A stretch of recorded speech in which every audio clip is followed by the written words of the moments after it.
Oke lah Kima, welcome back di channel Vijinti. Nah, kali ini Kima, kita akan melanjutkan pembahasan dari light novel Otonari no Tenshi part yang keempat, yang dimana part kali ini merangkum mulai dari chapter 10 sampai 14 dari volume satunya Kima. Oke, seperti biasa sebelum lanjut ke pembahasannya, aku gak bosan-bosannya lah ngingetin kalian Kima untuk terus dukung channel kecil kita ini dengan cara subrek dan aktifin lonceng notifikasinya biar kalian gak ketinggalan updatean terbaru dari kami. Dan jangan lupa juga untuk mampir ke akun Instagram kami Kima, karena di situ kami ada posting mengenai fakta-fakta menarik mengenai anime dan light novel. Oke, gak usah banyak bacot, kita langsung gas ke pembahasannya. Dilanjutkan setelah hari ulang tahun Shina waktu itu, yang dimana Amane memberikan sebuah boneka beruang sebagai kado ulang tahun untuk Shina. Nah, setelah kejadian tersebut, udah bisa lah kita simpulkan Kima, kalau si Shina dan Amane udah mulai sedikit tertarik satu sama lain sebagai lawan jenis. Ya memang belum ditunjukkan kali sih Kima. Ya itulah mungkin plusnya dari light novel ini. Sekalipun light novel ini bergenre romance, cuman romansnya itu nggak mencolok kali lah dibuat. Jadi nggak kayak romance-romance pasaran gitulah kira-kira. Nah jadi bisa kita bilang, hubungan antara Amane dan Shina udah mulai semakin dekat. Dan bisa kita anggap juga Kima, mereka udah memasuki hubungan spesial yang dimana Amane dan Shina sudah mulai bergantung satu sama lain. Dan mereka hanya menunjukkan sifat asli mereka di saat mereka sedang berduaan. Namun di saat mereka sedang di sekolah, mereka berdua bertingkah seolah tidak saling mengenal, terutama Shina yang langsung memasuki mode malaikatnya. Jadi kira-kira begitulah hubungan spesial yang mereka punya sekarang Kima, oke? Baiklah lanjut, diawali di siang hari di akhir pekan saat Shina sedang berada di apartemen Amane dan sedang membuatkan makanan siang untuk mereka seperti biasa. Nah jadi orang ini udah persis lah kayak suami istri Kima, masak di atap yang sama, makan bersama di atap yang sama juga. Jadi asli lah udah kayak pengantin baru. Nah di sini suasana berjalan dengan santai seperti biasa. Namun hal yang tidak diinginkan Amane tiba-tiba terjadi Kima. Yap, ibunya Amane mendadak berkunjung ke apartemen Amane di saat Shina masih berada di situ. Jadi ceritanya ini mereka baru siap makan siang bersama gitulah Kima. Nah, melihat kedatangan mendadak dari ibunya, Amane seketika langsung panik karena ia sadar kalau ibunya sangatlah merepotkan jika melihat situasi tersebut. Nah, merepotkan di sini itu bukan dalam artian marah atau gimana Kima. Merepotkan di sini itu karena ibunya Amane merupakan tipe orang tua yang hyperaktif. Sehingga jika ia melihat ada gadis di apartemen Amane, ibunya pasti akan kegirangan dan menganggap gadis tersebut ialah pacarnya Amane. Itulah sebabnya Amane selalu merasa kesusahan jika ibunya sudah memasuki mode bergirangnya. Nah, karena tidak ingin ketahuan, Amane pun langsung menyuruh Shina untuk bersembunyi di kamarnya sampai ibunya nanti pulang. Nah, di sini Shina masih tidak cukup mengerti mengenai situasinya. Namun Shina hanya menurut dan langsung memasuki kamar Amane untuk bersembunyi. Oke, setelah keadaan dirasa cukup aman, Amane pun segera membuka pintu apartemennya dan menyambut ibunya. Seperti biasa, ibunya dengan riang menyambut Amane juga, seakan sudah sangat rindu dengan Amane. Namun Amane sebaliknya tidak bisa tenang, karena masih memikirkan Shina yang saat ini tengah bersembunyi di kamarnya. Amane pun berusaha sebisa mungkin untuk tenang dan membuat situasi agar ibunya cepat pulang, dan terlebih lagi, Amane harus memastikan agar ibunya tidak memasuki kamarnya. Nah, kemudian ibunya Amane pun masuk ke dalam dengan riang dan mulai mengecek keadaan apartemen Amane. Nah, tujuan kedatangan ibunya ialah tak lain dan tak bukan ingin mengecek apakah keadaan Amane baik-baik saja setelah memutuskan untuk hidup sendiri di apartemen tersebut. Ibunya Amane pun dengan bersemangat mulai mengecek satu persatu ruangan untuk memastikan tidak ada hal yang aneh dari kehidupan Amane selama ini. Nah, tiba saatnya ibu Amane ingin mengecek kamar Amane. Amane pun dengan spontan melarang ibunya dan mulai beralasan agar ibunya tidak jadi masuk. Namun ibu Amane malah semakin penasaran dan curiga kalau Amane pasti sedang menyembunyikan sesuatu di kamarnya. Dan ya, tiba-tiba kejadian tak terduga pun terjadi lagi Kima.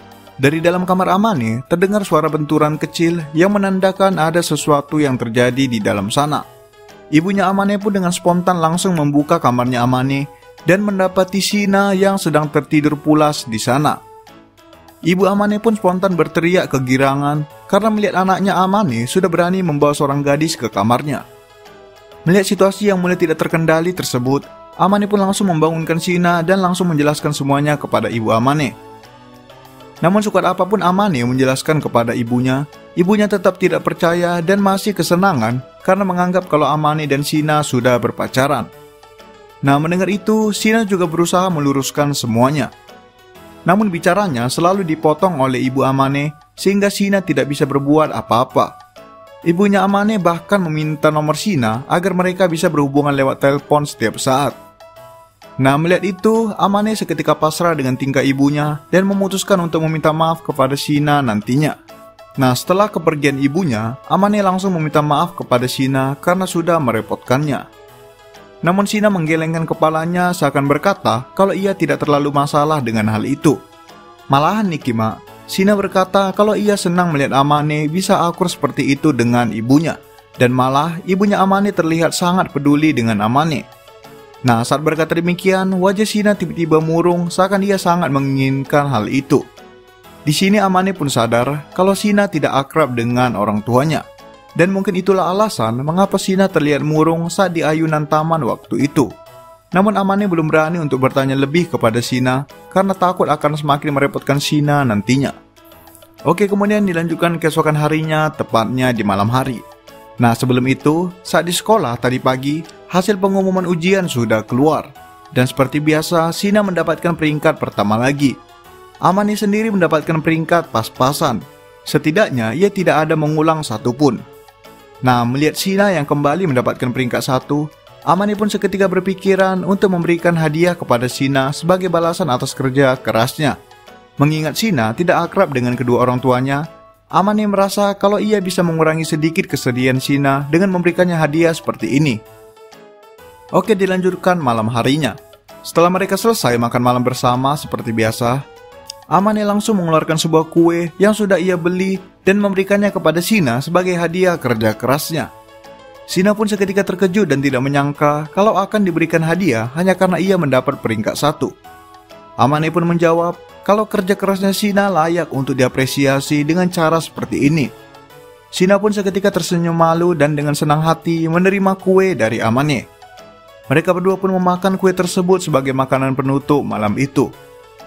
Nah, saat tengah makan, Shina tiba-tiba mengulurkan sendok miliknya kepada Amane dan hendak menyuapi Amane dengan kue. Amane yang melihat aksi spontan dari Shina tersebut seketika tidak tahu harus merespon apa. Namun Shina terlihat sangat percaya diri dan tidak mau menyerah untuk menyuapi Amane. Amane pun dengan malu menerima suapan kue dari Shina. Nah, namun Amane tidak ingin tinggal diam. Ia ingin membalas perbuatan Shina barusan. Amane pun ikut-ikutan menyendok kuenya dan hendak ingin menyuapkan kue tersebut ke Shina. Nah, melihat itu, Shina lah yang sekarang menjadi merah memalu. Ia tidak menyangka akan sememalukan itu hanya karena disuapin. Shina pun dengan memerah menerima suapan dari Amane. Mereka berdua pun menikmati kue malam mereka sambil tersipu malu satu sama lain. Oke, kemudian dilanjutkan di saat hari Natal telah tiba.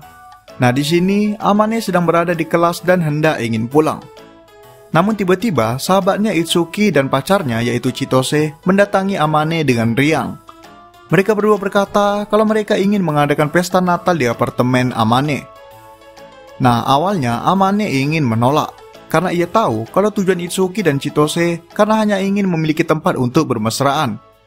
Dan di satu sisi juga, Amane tidak ingin Itsuki dan Chitose tahu kalau Amane bertetangga dengan Shina, sang malaikat sekolah. Amane merasa kalau fakta tersebut pasti akan merepotkan dirinya nantinya. Namun semakin Amane menolak permintaan Itsuki dan Chitose, mereka malah semakin curiga dengan Amane. Nah, karena tidak ada pilihan lain, Amane pun terpaksa menerima usulan pesta Natal tersebut, namun ia akan memberitahu Shina terlebih dahulu.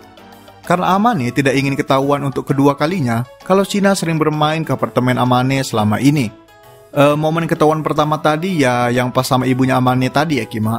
Jadi simpelnya, si Amane ini gak mau ketahuan lagi untuk kedua kalinya dan menambah jumlah orang yang tahu kalau ia bertetangga sama Shina. Oke, tepat setelah pulang sekolah, saat Amane dan Shina sedang makan siang bersama, Amane langsung memberitahukan Shina tentang usulan pesta Natal nanti. Nah, mendengar penjelasan Amane, Shina pun mengangguk seakan mengerti situasi yang sedang dialami Amane. Shina pun memutuskan untuk tidak datang ke apartemen Amane saat malam Natal nanti. Nah, namun setelah memutuskan demikian, raut wajah Shina terlihat seakan ia sedih akan hal itu. Nah, melihat ekspresi dari Shina tersebut, Amane pun memberikan usulan lagi. Kalau mereka berdua bisa menghabiskan malam Natal berdua nantinya saat Itsuki dan Chitose sudah pulang. Nah, mendengar itu, Shina pun seketika kembali ceria dan dengan senang menyetujui usulan tersebut. Oke, kemudian malam Natal pun tiba.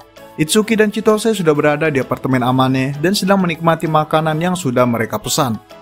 Perayaan pesta Natal berjalan dengan baik dan lancar. Namun tiba-tiba hal tak terduga kembali lagi dan lagi terjadi. Saat mereka selesai menghabisi makanan mereka, Itsuki dan Chitose pergi ke beranda apartemen karena ingin mencari udara segar sebentar. Nah, tepat saat Itsuki dan Chitose berada di beranda, mereka melihat seseorang yang tidak mereka sangka berada di sana. Yap, Itsuki dan Chitose melihat Shina yang juga sedang mencari udara segar di beranda apartemennya. Ya, biasalah Kima, namanya juga apartemen ya kan? Jadi kayak terhubung gitulah, dan orang bisa melihat satu sama lain dari beranda apartemen masing-masing. Nah, Amane yang mendengar ada keributan dari luar, seketika mulai merasa ada yang tak beres. Dan ya, saat Amane juga pergi ke beranda apartemen, ia melihat situasi yang paling ia tidak ingin terjadi. Nah, di situ, Shina seakan menunduk meminta maaf kepada Amane karena dirinya sudah lengah seperti ini. Amane pun dengan pasrah harus menjelaskan semuanya kepada Itsuki dan Chitose, karena dari tadi mereka sudah senyum-senyum riang seakan ingin menginterogasi Amane. Oke, kemudian setelah menjelaskan semuanya, Shina juga ikut meminta maaf kepada Itsuki dan Chitose karena tidak jujur dari awal. Nah, namun Chitose malah tidak memperdulikan hal itu dan malah lebih tertarik untuk berteman akrab dengan Shina. Chitose pun langsung menempel kepada Shina sampai mereka pulang. Oke, kemudian setelah Chitose dan Itsuki sudah pulang, tiba saatnya waktu berduaan untuk Amane dan Shina. Shina langsung membuatkan sebuah makanan rebus untuk makan malam mereka. Mereka pun makan malam bersama dan menghabiskan waktu malam Natal berduaan. Nah, di sini Amane lagi-lagi dengan terang-terang langsung memuji masakan Shina. Shina pun seketika terlihat sangat senang karena masakannya bisa membahagiakan orang lain. Amane pun berkata kalau ia berharap Shina akan terus mau mengurusnya untuk tahun-tahun ke depannya. Shina pun membalas kalau ia dengan senang hati akan hal itu. Mereka pun menikmati malam Natal mereka dengan diiringi suasana romantis yang masih tersembunyi satu sama lain. Oke lah Kima, sekian pembahasan kali ini, yang dimana juga mengakhiri pembahasan light novel volume 1-nya Kima. Next, kita akan lanjutkan membahas volume 2-nya, oke? Nah, bisa dibilang mereka masih lama lagi sih pacarannya. Cuman kalau kalian tanya apakah mereka udah saling suka atau belum, Mimin berani bilang kalau mereka udah saling suka. Cuman ya masih ditutupi gitulah Kima. Jadi hanya bisa ketahuan dari tingkah mereka satu sama lain. Oke lah, sampai di sini dulu Kima. Jangan lupa like, comment, subscribe, and goodbye Kima.